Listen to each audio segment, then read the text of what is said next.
Do you want to start a business but don't even know where to find an idea? I'm going to share with you how to find so many business ideas that you won't even know what to do with them because you can't do them all. Hi, I'm Ivy. I like talking about entrepreneurship and traveling the world. So if you're interested in becoming a digital nomad, starting your own business on the road, then you should definitely give me a follow and subscribe down below. I've previously worked in Silicon Valley for about 3 years and spent 2019 visiting 16 emerging markets, interviewing tech leaders, entrepreneurs, CEOs in these markets to really build up a startup playbook. And through these interviews, I really heard a lot about how these founders came up with their ideas and why they were so good. Today, I'm going to share with you 6 different frameworks to help you brainstorm business ideas so that you can launch your next big thing.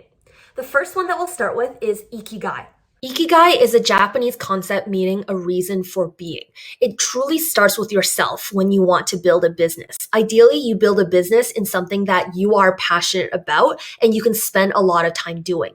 And that's what IKIGAI is. It combines what you love, what you are good at, what you can be paid for, and what the world needs in order to find this one thing that you are meant to do.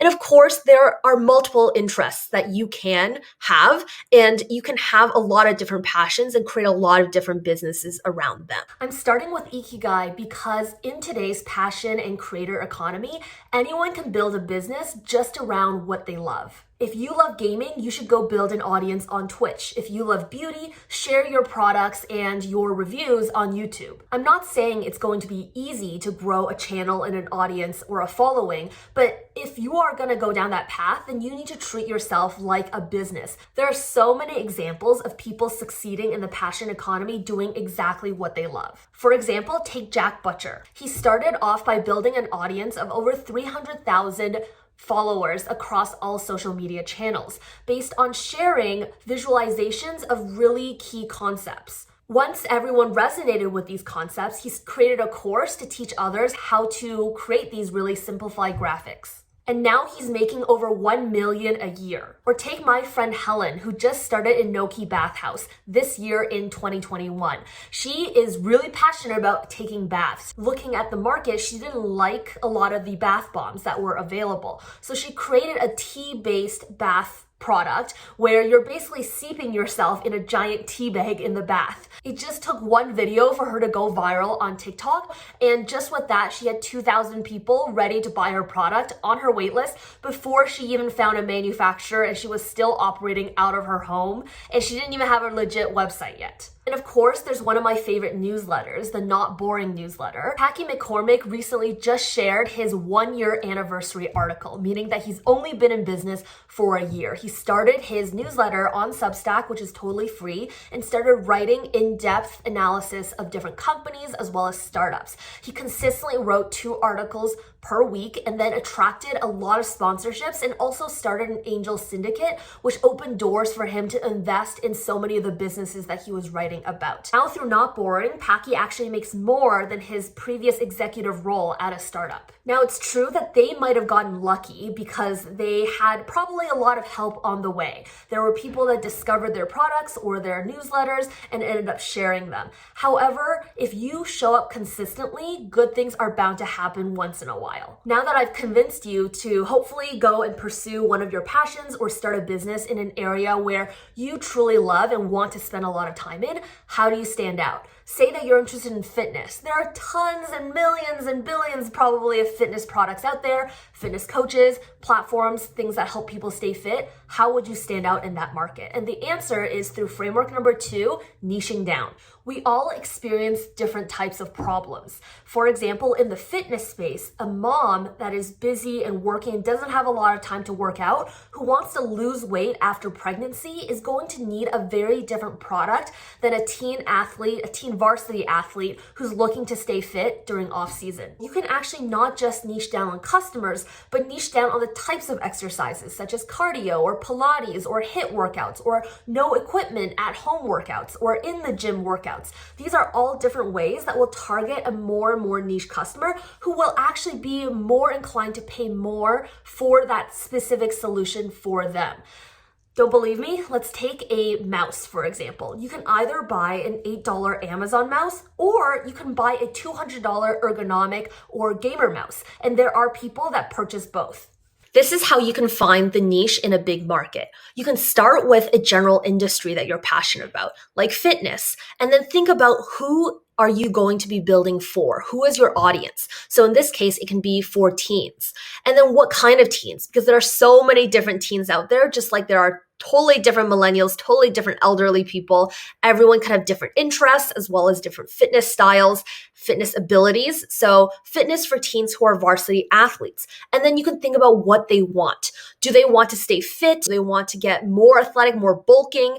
These are people who might want to stay fit. And then when, like during off season, or is it during on season, or is it specifically for hockey, for soccer, for gymnastics, for volleyball? By changing any part of this layered niche, you can totally come up with a very different product. Moving on to framework number 3, unbundling an existing product. There are so many different mega companies out there that hold multiple different products. Similar to niching, you can start by looking at what you like using for unbundling. For example, do you like using Facebook? There are so many different products that Facebook provides that are for the full audience, for everyone on Facebook, that you can easily unbundle it and focus on one of their products and build it better for a specific niche. So for example, take Messenger. There's Discord that exists for gamers or Gen Z groups, Slack and Microsoft Teams for companies, Telegram for people that desire more secure chats. This also applies for banks. Companies are coming out to do what a bank does, but better, such as Venmo and other consumer apps, making it cheaper and more convenient, more user-friendly for you to send money to your friends, or BlockFi for investing in crypto. And there are also plenty of solutions attacking the regular bank in reducing wiring fees or having better underwriting, more efficient ones to get people access to more loans. It even works for physical products. Procter & Gamble is a huge holding company for so many different brands.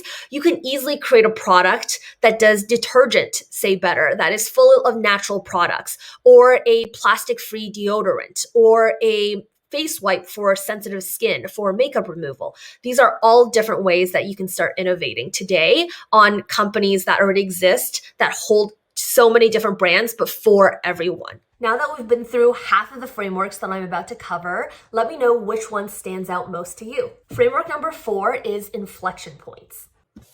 A lot of great ideas come from insights in the world. So where can you look for insights and trends? What you're looking for are these inflections. Inflections are fundamental shifts in markets that represent change and have new opportunities, or in a mathematical sense, are points of a curve at which a change in the direction of curvature occurs, like when something is growing slowly and then starts to pick up exponentially. When you're looking for these inflection points and spotting them in your everyday life, seeing trends and watching the news, you can consume all this information and think about what are the problems that might start to emerge because of these shifts, and what are some new solutions that can solve old problems because of these shifts. So the first 2 types of inflection points are social inflections. Adoption inflection is when people adopt new technologies or market sizes become bigger or old ideas start working. An example of this is smartphone adoption, which is when more and more people around the world are adopting smartphones. This creates a market for applications that can be popular. So for example, Uber and Lyft and DoorDash, every app on your smartphone all rely on people having smartphones in order for their business to function. Direct to consumer is another adoption trend. A lot of companies are offering products, unbundling what you can find at your close by retail store or grocery store, and they skip the retail location altogether and can ship directly to the consumer. Adoption of platforms like Amazon, Facebook, merchants selling on Amazon, allowing for anyone to become a business owner by selling products, or Facebook. You can sell products on Facebook Marketplace, but a lot of people run paid for communities that wouldn't exist without these platforms. Zoom is also an adoption trend, especially over COVID. A lot of people started hopping on Zoom. This allowed for a lot of different businesses to be run virtually. For example, I run a virtual program for teens fully on Zoom. It would not happen if people weren't willing to adopt this product. But then we look at belief inflections, whereas adoption is people using already shifting towards usage. Belief is a change in the way people think that makes them willing to then adopt new products. So because of COVID, people are afraid of going out, and then people are more willing to adopt general online services. They might have a higher willingness to pay of online services. Black Lives Matter is definitely a belief adoption where more people are willing to support Black-owned businesses or minority-owned businesses. Eco-friendliness is a belief adoption where young consumers are extremely focused now on sustainability and eco-friendliness, and these trends create the open market for more companies to cater to these beliefs. Moving on to regulatory inflections, changes in laws or regulations that allow for new companies to exist. For example, there is the medical marijuana regulations that are now more liberal. A lot of states as well as provinces in Canada are legally allowed to sell medical marijuana, and therefore we saw a huge spur of like shops popping up, as well as farming techniques, etc. There's a delivery as well, telemedicine, where you are now allowed to talk to your doctor and receive patient care online. That's also expanding into pharmacy, city zoning regulations, where you can build Airbnbs, and what the policies are around there also open up a lot of opportunities with these changes. Lastly, there is market technology inflections when underlying shifts occur in markets or technological innovations. So examples of this is that the music industry has been consistently losing revenue, but now artists are able to self-publish, and there are whole different ways. Remember the shift from CDs into online streaming on Spotify, Pandora, even TikTok nowadays is a way to discover new artists. That is a shift in market. And then we have 5G, which is a huge development that enables more live video products as well as remote surgeries. GPT-3 was developed last summer by OpenAI, and we can see a lot more services coming out using generative text, such as companies that use GPT-3 technology to help marketers generate captions or write copywriting. Paying attention to these inflection points on the news in your community will help you notice business opportunities. For example, notice how people are more willing to pay for online services, and parents need to go back to work soon at the end of COVID. Perhaps you can start a virtual after-school program for kids, or notice how everyone is adopting reusable grocery bags. Offer your design services for more fashionable grocery bags, or if there's other plastic bags you can replace, like the smaller bags for meats or for vegetables that are offered. Those are all business opportunities in terms of products and services that you can offer. Framework number 5 is theory of change. For us, we might want to solve really, really big problems out there, such as end climate change, feed all the hungry people in the world, ensure that everyone has access to education, fix incurable diseases. But sometimes that gets really, really overwhelming because these are huge, huge problems and we wouldn't know where to start. Theory of change is a framework that can help us break down really big problems into actionable steps, and the very first step that we can take to start a business that really contributes to solving that giant problem. How theory of change works is that you start from a main goal and think about what are the things that need to happen before you can achieve that goal. So in this case, you want to be a healthier person. And in order to become a healthier person, you can have a better diet as well as more physical exercise. And then you think of, what do I need in order to have a better diet? You can reduce your alcohol intake, you can increase consumption of salad, and what can you do to have more physical exercise in your life? You can take fewer Uber rides, spend more hours in the gym. There's a company that wanted to solve systemic racism. There are so many different contributing factors to systemic racism, but when you build out a theory of change map, you can choose one area that you want to focus on. Say, stop mass incarceration. So the company Promise did some research into what must happen in order for mass incarceration to stop, and found that there are almost 2.3 million people behind bars in the US and another over 4.5 million people on probation or parole. Almost 450,000 people are in jails pre-trial, meaning they have not been convicted of the crime for which they were arrested. The majority of these individuals remain in custody because they cannot afford to pay for their release or pay bail. Believe it or not, many of these people never end up being charged with or convicted of a crime. So Promise built a solution where they work in partnership with governments who release people from jail on the condition that they work with Promise as an alternative to to being in custody. They also provide support to people under community supervision. While there are still restrictions on freedom, participants will no longer be in custody so that they can return to their jobs, families, and communities until their case is resolved or they no longer have any required supervision. When you want to solve a really big cause, theory of change can help you break it down, show you where to ask why something is, why something happens, and what smaller problems are within the system that anyone can tackle. I challenge you to think about what you can do right now for some of these big causes.